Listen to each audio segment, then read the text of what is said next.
Պատկանում ես նախնական և քաջազգի, արդյունավոր ոչ միայն խոսքի և պիտանի խոհականության մեջ, այլև մեծամեծ փառավոր գործերով, որոնք մենք կհիշատակենք այս պատմության ընթացքում։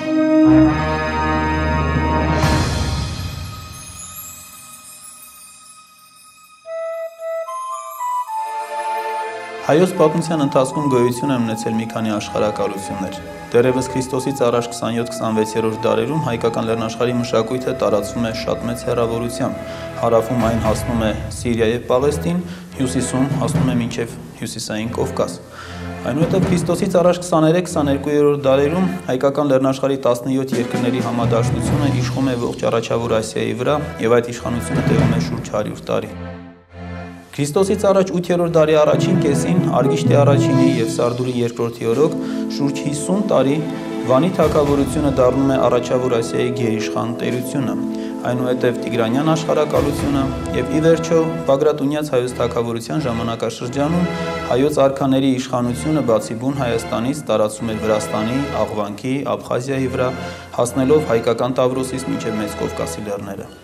Այս ամբողջի մեջ սակայն մեր ժողովրդի հիշողության մեջ հատկապես տպավորված է Տիգրան Մեծի աշխարհակալությունը ծովից ծով Հայաստանի մտապատկերով։ Ինչու է այդպես։ Հասկանալու համար այս հարցի պատասխանը անդրադարձ կատարենք Տիգրանյան դարաշրջանի իրադարձություններին։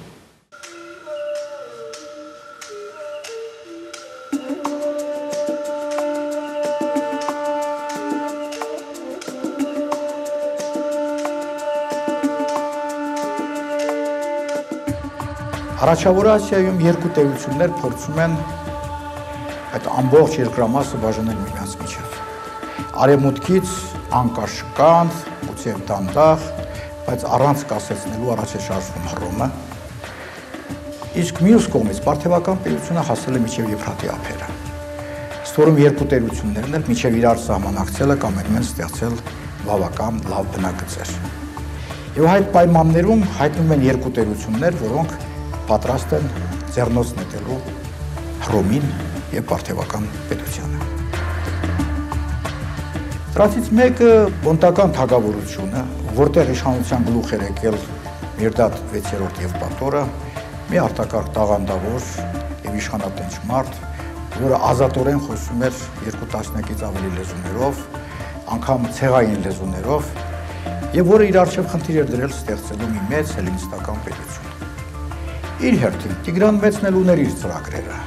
որոնք ավելի շատ նպատակ ունեին հայկական թագավորություն տարածել դեպի հարավ, արևելք և հյուսիս։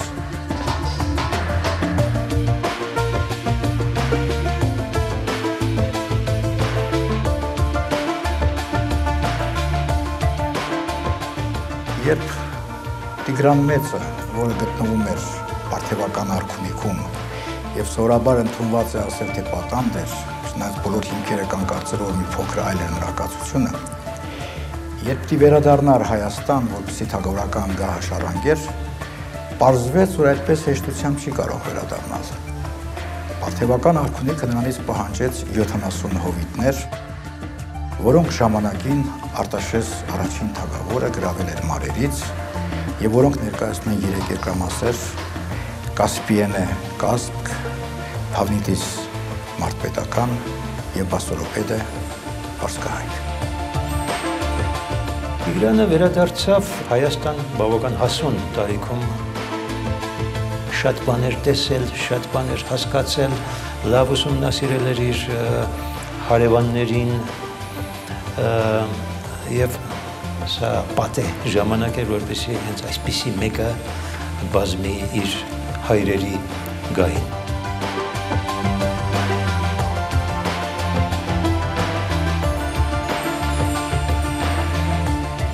Պատանդությունից վերադառնալով 45-ամյա Տիգրանը թագադրվեց մի վայրում, որը ոչ երկրի մայրաքաղաքն էր, ոչ էլ երկրի հոգևոր կենտրոնը։ Դա այն վայրն էր, որտեղ իր թագադրությունից շուրջ 2 տասնամյակ անց Տիգրանը պետք է կառուցեր իր աշխարհակալության նոր մայրաքաղաք Տիգրանակերտը։ Իսկ դա նշանակում է, որ մինչև Հայաստան մտնելը Տիգրանը արդեն իսկ իր մտապատկերում ուներ ծրագրած մեծ տերությունը, ուներ մեծ տերության սահմանների ուրվագիծը, որի կենտրոնական շրջանում էլ հետագայում պիտի կառուցեր մեծ մայրաքաղաք։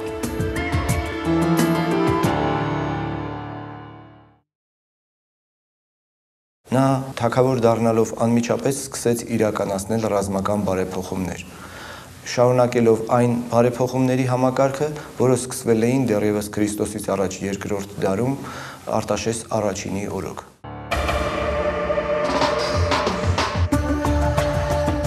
Նա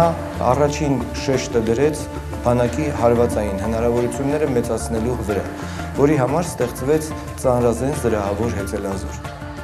Տիգրանը աչքաթող չէր անում հետևակը, ի տարբերություն պարթևների, որոնց մոտ որպես կանոն հետևակը ստորադասվում էր հեծելազորի գործողությունների, եւ հակառակը, ի տարբերություն հռոմեացիների, որտեղ հետևակը փաստորեն ամբողջ խնդիրը լուծում էր հեծելազորին աննշան խնդիրներ թողնելով։ Լեռներում եւ հեծելազորի համար մեծ ազատ գործելու տարածություններ չկային։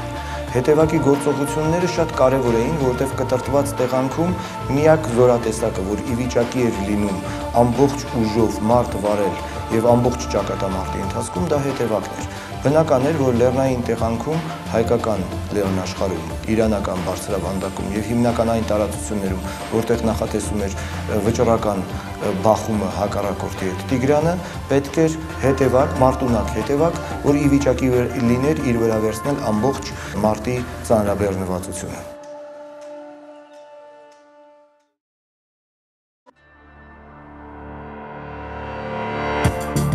Այն պայմաններում, երբ որ Հռոմը եւ Պարթևական թագավորությունը պատրաստվում են Առաջավոր Ասիան բաժանել միմյանց միջև,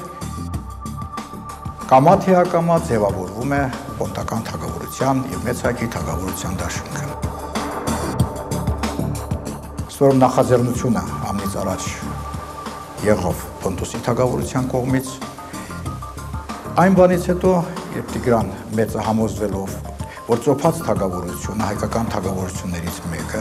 այլևս ի վիճակի չի որպես առանձին թագավորություն գոյատևելու եւ անհրաժեշտ է հայկական հողերի հավաքման այդ գործընթացում այն միավորել Մեծայքի թագավորությանը, այդ ժամանակ Միրդատը հասկացավ, որ իր համար ուղղակի թե անուղղակի ամենալուրջ դաշնակիցը լինելու է Տիգրան մեծը։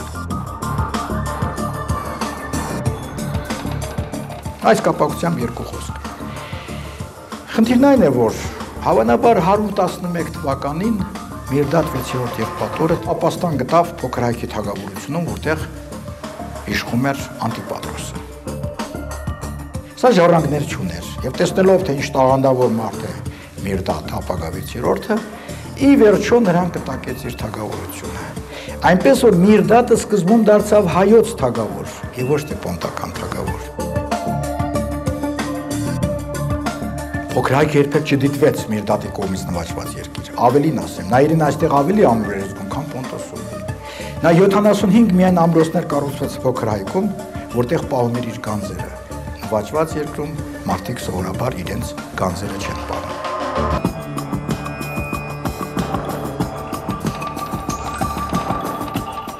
Այն հանգամանքը, որ Միրդատը ամենայն դեպս եղել է փոքր հայքի թագավոր եւ այնուհետեւ էլ համարվել է հայոց թագավոր, նույնիսկ երևում է Եվտրոպիոսի հատուկ տեղեկությունից, որտեղ աշխատության մեջ Միրդատը ոչ այլ ոչ պակաս անվանված է Rex Ponti et Armeni, այսինքն Պոնտոսի եւ Հայաստանի թագավոր։ Երկրի ներսում բարեփոխումներ անցկացնելուց հետո Տիգրան մեծը Քրիստոսից առաջ 93, ապա նաև 91 թվականներին Միրդատ Եվպատորի հետ դաշնակցած նվաճումներ իրականացրեց Փոքր Ասիայի տարածքում։